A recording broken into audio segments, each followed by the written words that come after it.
Obesity, particularly abdominal obesity and the associated cardiometabolic complications, are critical areas of investigation.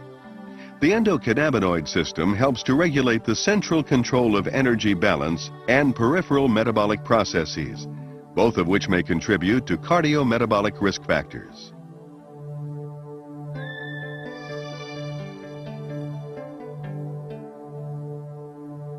The endocannabinoid system, or ECS, influences multiple physiologic processes. This intricate system modulates energy intake, as well as nutrient transport, metabolism, and storage.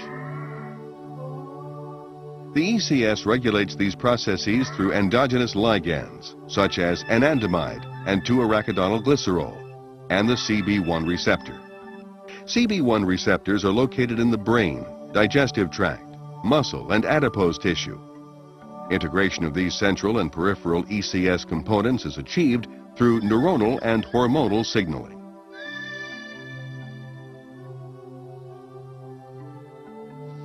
Within the brain, CB1 receptors are among the most abundant G-protein-coupled receptors. However, in contrast to classical signaling, where information travels from pre- to post-synaptic neurons, the ECS uses retrograde signaling. The information travels from post to presynaptic neuron. Let's take a closer look at this mechanism using a glutamatergic neuron model. When an action potential reaches the axon terminal, membrane depolarization triggers the release of glutamate. Glutamate binds to postsynaptic glutamate receptors, inducing calcium channels to open. During periods of intense neural activity, calcium accumulates in the postsynaptic neuron. This calcium buildup causes the synthesis and release of endocannabinoids from membrane lipids. Diffusing across the synaptic cleft, the endocannabinoids bind to the CB1 receptor, activating the G proteins. Activation influences ion flow. The result: suppression of presynaptic neurotransmitter release. Endocannabinoids are subsequently taken back into the cell and enzymatically degraded. In addition to acting as neural messengers, endocannabinoids mediate paracrine and autocrine signaling in adipocytes, hepatocytes, and other cells.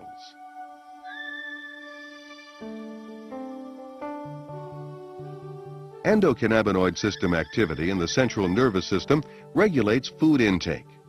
For example, ECS stimulation by hunger and fasting signals stimulates appetite and increases the palatability of food. Endocannabinoids slow gastric emptying and GI transit and appear to stimulate secretion of ghrelin, a neuropeptide that increases appetite and food intake. After eating, cholecystokinin in the duodenum triggers satiety signals. Subsequently, ECS activity is decreased through suppression of CB1 expression. An increase in the adiposity hormone leptin decreases endocannabinoid levels in the hypothalamus and decreases food intake.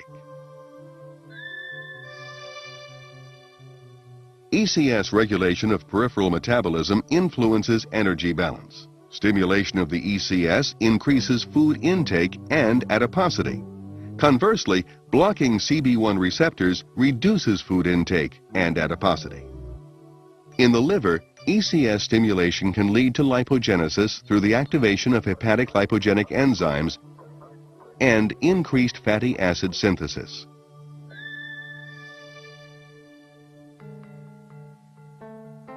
Chronic stimulation of the ECS is associated with dyslipidemia. Activation of CB1 receptors increases expression of SREBP1C, a lipogenic transcription factor, and increases fatty acid synthesis. SREBP1C increases production of lipogenic enzymes, ACC1, and fatty acid synthase. Increased fatty acid synthesis can lead to production of large triglyceride-rich VLDL. Large triglyceride-rich VLDL sets the stage for the atherogenic lipid profile of small, dense LDL, decreased levels of atheroprotective HDL, and overall increases in cholesterol and triglyceride levels. Adiponectin, another hormone secreted by adipocytes, regulates lipid and glucose metabolism.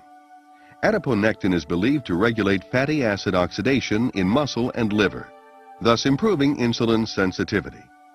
CB1 receptor stimulation in adipocytes reduces adiponectin, while CB1 blockade increases adiponectin synthesis.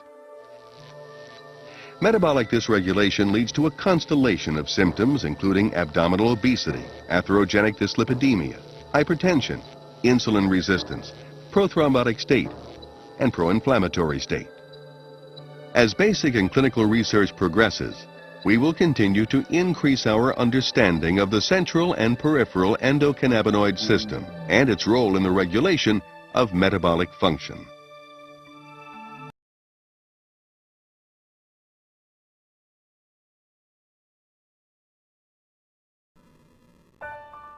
In the normal transmission of pain, ascending nociceptive signals travel up the spinal thalamic pathway to the thalamus, where they are processed and relayed to cortical and other areas.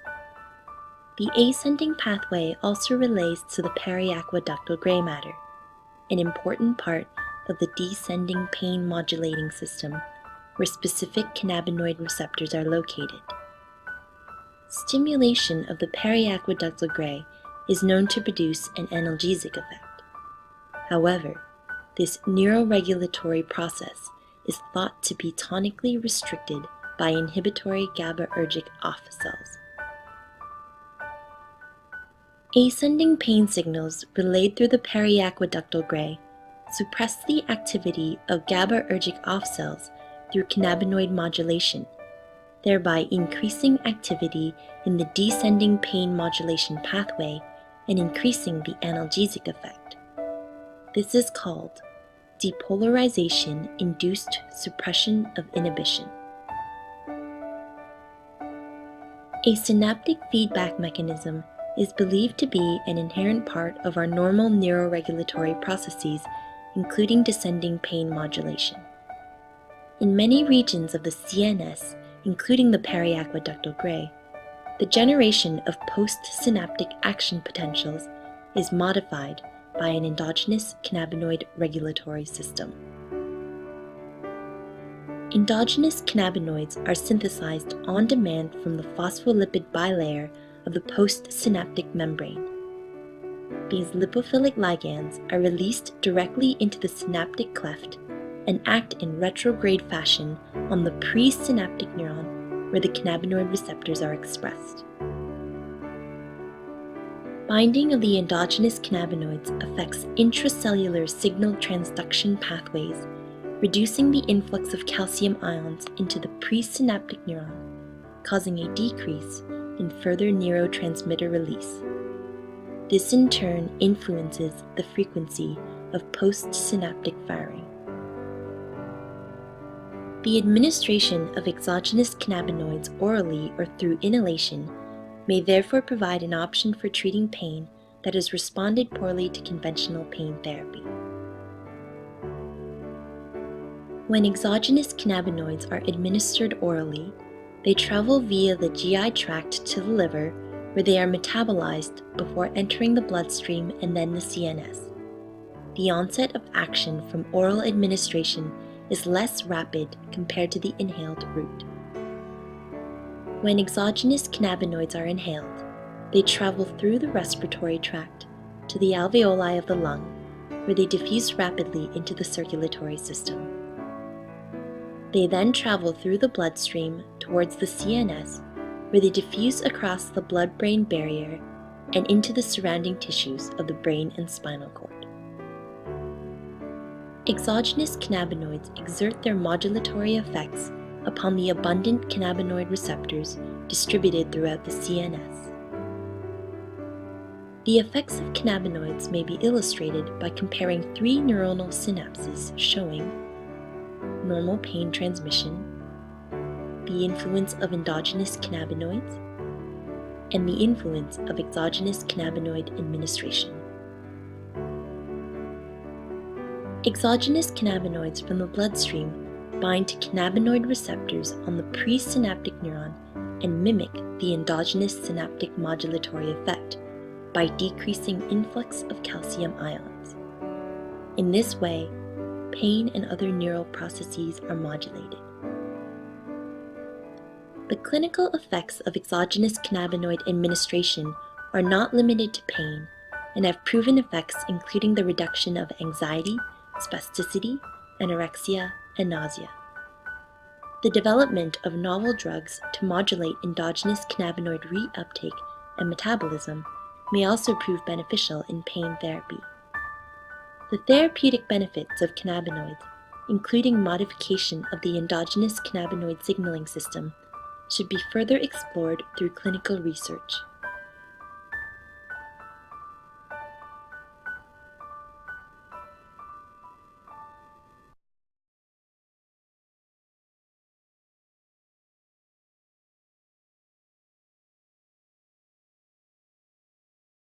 Until quite recently, actually, until the mid-60s, the active constituent was not known. We identified a compound, tetrahydrocannabinol, THC, which is the only one that causes these changes. For many years, it was unknown whether these changes are just a non-specific action of THC. But in the mid-80s, it was found that there is a receptor in the brain that is acted upon by THC and starts a cascade of reactions which causes the changes that we identify as high. But how come that the brain has a receptor for a plant constituent? After all, our brain doesn't have a receptor for every plant constituent, actually doesn't have a receptor for any plant constituent. So we started working on the assumption that maybe there are compounds in the brain that act on this particular receptor, and THC in the plant actually mimics the action of the compounds in the brain. Indeed, about 10-15 years ago, we were able to isolate two compounds. One we called anandamide, and the other is known as 2-AG, that stimulate, that bind to this particular receptor, and they start a cascade of reactions that we identify as high. Why do we have that system of receptor, endogenous cannabinoids? Why? I mean, just in order to cause high? No. This is a very important physiological system which is involved in a large number of physiological reactions and in large number of therapeutic reactions. For example, anandamide and 2-AG are involved in neuroprotection. When we have brain trauma, for example, the brain tries to reduce the damage by overproducing, if you wish, these compounds which lower the damage. They are also involved in anxiety. It is involved in sleep. It is involved in essentially all physiological reactions that have been investigated. Chances are that this particular system will be the basis on which a large number of drugs will be developed. At the moment, there is one major drug that has been introduced in Europe. A company produced an antagonist to the cannabinoid system, and they use it in order to reduce the appetite and also to enhance metabolism of fats so that ultimately we see an effect on obesity, an effect on all these diseases that are associated with obesity. Many other companies are working on many different aspects of cannabinoids, for example, inflammation, neurological diseases, maybe Alzheimer, and I assume that within the next 10 years we shall have a whole array of new drugs, as many companies are at present working on all these aspects.